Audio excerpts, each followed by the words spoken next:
Hey, I'm Matthew from Everyamp. I've been struggling with a smell coming from the air conditioner in my Model Y for months now. The usual fixes didn't work on it, but I'm confident that Tesla has finally resolved it. I just wanted to get this out there for anyone who's having a similar frustrating experience, so hopefully they can get theirs fixed too. If you haven't experienced it for yourself, by now you've probably heard that Teslas seem to be prone to getting this vinegar-like smell coming from the air conditioner.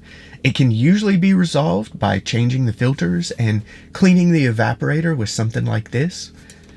But one of my most watched YouTube videos goes over how to do this filter change and evaporator cleaning. So I know plenty of people have had to do it, and probably plenty more have just paid Tesla to do it. Now, Teslas certainly aren't the only vehicles that suffer from this. I've had it in other vehicles I've owned. But they seem to be particularly prone to it.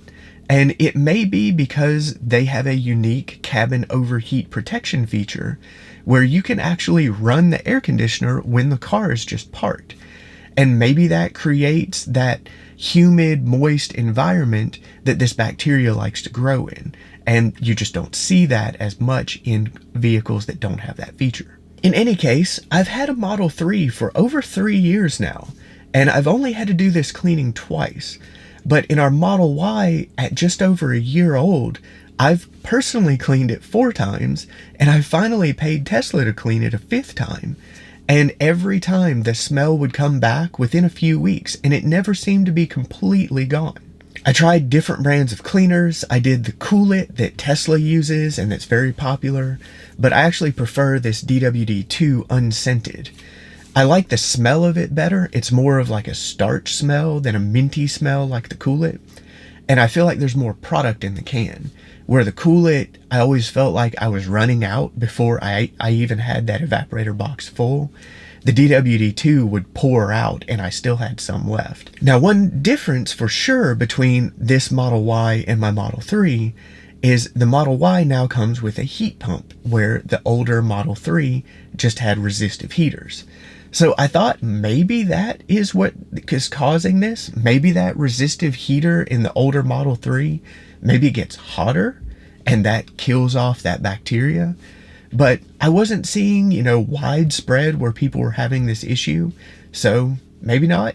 I had also noticed that the Model Y's air conditioner was louder than the Model 3's. It kind of made this hissing noise, particularly when it was switching from slightly cooling the cabin to slightly warming it. So this is what it sounded like.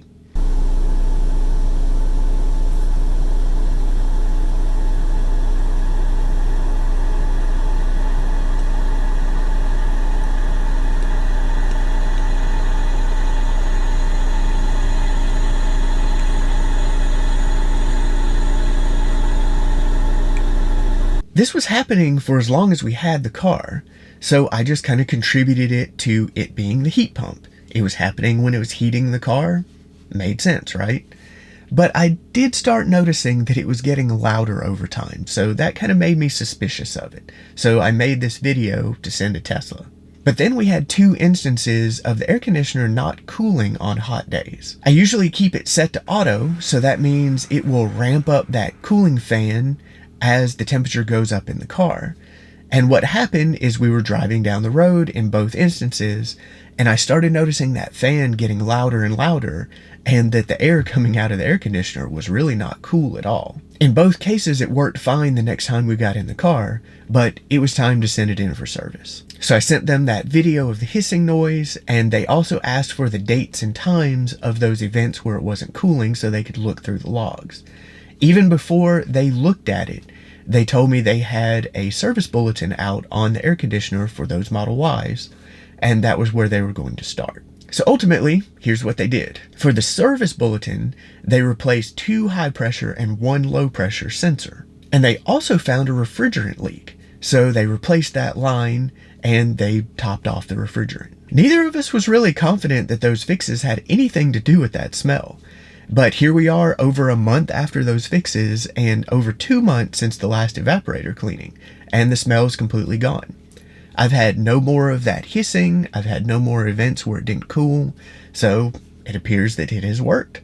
Of course, Tesla did the repairs under warranty, so there was no charge there, though I did spend several $100s in filters and cleaning products, and then paying them to clean that evaporator to try to get rid of that smell. So I'm really thankful to be done with that. So moral of the story, if you're having any of those issues, a smell that just won't go away, hissing sounds, or especially if you have any loss of cooling, hopefully these things will help you know what to talk to Tesla about to get these similar fixes.